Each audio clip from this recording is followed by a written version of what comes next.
Cindy Wilcox, and I'm a member of Faith United Methodist Church and also a licensed psychologist. In my role as a psychologist, I've been focused on understanding and responding to the current pandemic and how it's affecting each of us. Pastor Kara asked if I might share some of my thoughts about that with you in the hopes that it might be of some help to you as we all seek to find our way through this very difficult time. Certainly, we're all walking through a strange and unfamiliar experience, something that none of us have ever experienced before. So it's even hard to know right now what's normal or how to cope with what we're experiencing. It's in some ways kind of like Alice in Wonderland, falling down that rabbit hole and finding ourselves in a strange and new land, not knowing where we are, how do we get here, and what do we do now? Given such upheaval in the ways that we experience and live our daily lives, in the extreme social isolation that is accompanying this particular situation. Of course, this is an extremely stressful situation that we're all going through right now. Normally, we as humans find our way through stressful times. In one of the most important ways that we do that is by our connections with other people. And in this pandemic, that very important way of coping with this stressful time has been greatly reduced, or in some ways cut off. So this can leave us feeling even more at a loss of how to cope, and can certainly increase the negative effects of the stress that we're under because of this pandemic. So you are likely feeling many emotions in the midst of this, and with some likely increasing over time as this continues longer than any of us initially imagined it would. Of course, it's normal to be feeling anxious, afraid, to be feeling sad, and sometimes maybe even depressed, to have feelings of much grief and loss. There's so much that we've lost out of our daily lives, of what is normal for us and what we so much value and treasure. And for us as people of faith, we've also lost the opportunity to get together in person for worship. And so that's a huge loss for those of us who value that so much. I know I so long for the time when we can get back together to worship in person together. And I'm sure all of you are longing for that too.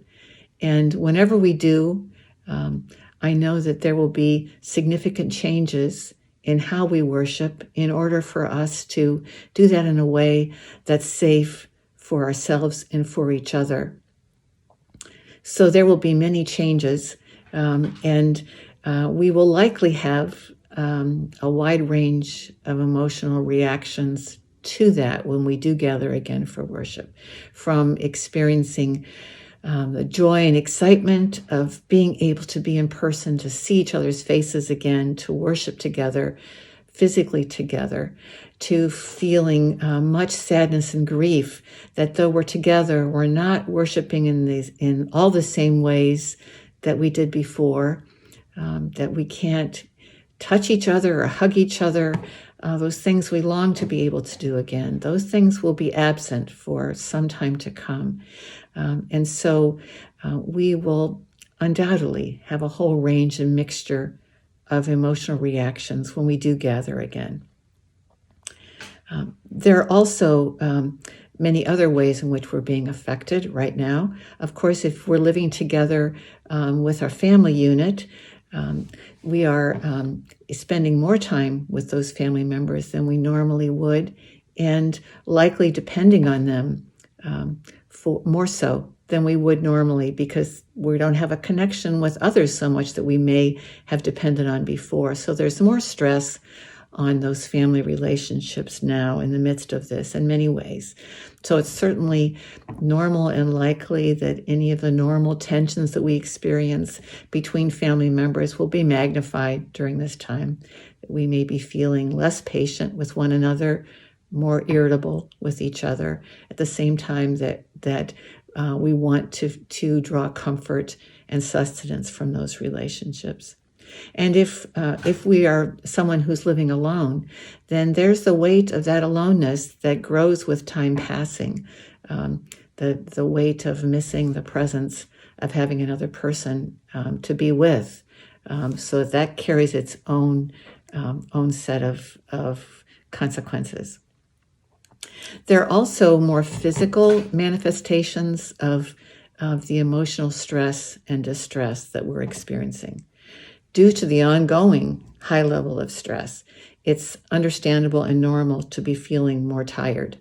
I know that for myself, that I find that I'm feeling much more exhausted much earlier in the day than I normally do. I find often that by 4 or 5 in the afternoon, I'm totally exhausted. I'm done for the day. When normally I would be continuing to have energy throughout much more of the day than I do now. It's also normal to be feeling a loss of initiative or motivation to do things that we might normally enjoy doing and do without thinking about it.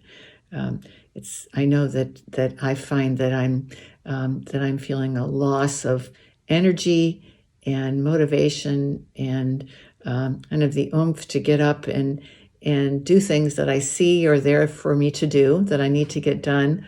I sometimes just cannot get myself to get up and do them. It's like I'm stuck to the chair and just can't get up. That ability to have the initiative to do those things is less right now. And you may be experiencing that as well. It's also natural in the midst of such a heightened level of stress that's ongoing to experience some difficulty sleeping. So you may be experiencing that as well, maybe more difficulty falling asleep or more difficulty staying asleep at a time when you're also more tired and need the sleep even more. May also find that by the end of the day that you feel physically and emotionally drained, that your reserves for coping physically and emotionally are depleted, much more so than usual. You may find that you feel at the end of the day more down, more discouraged, more desperate for things to go back to normal. I know that I have found sometimes late in the evening or sometimes in the middle of the night a sense of desperation to get back to the way things were, to get back to normal life, and to feel at those times as if I just can't cope with this for one more day. When I wake up in the morning, I have some more reserves again, and of course I do cope with another day, but it's at those times late at night that I feel like I can't. So you may be experiencing some of that as well.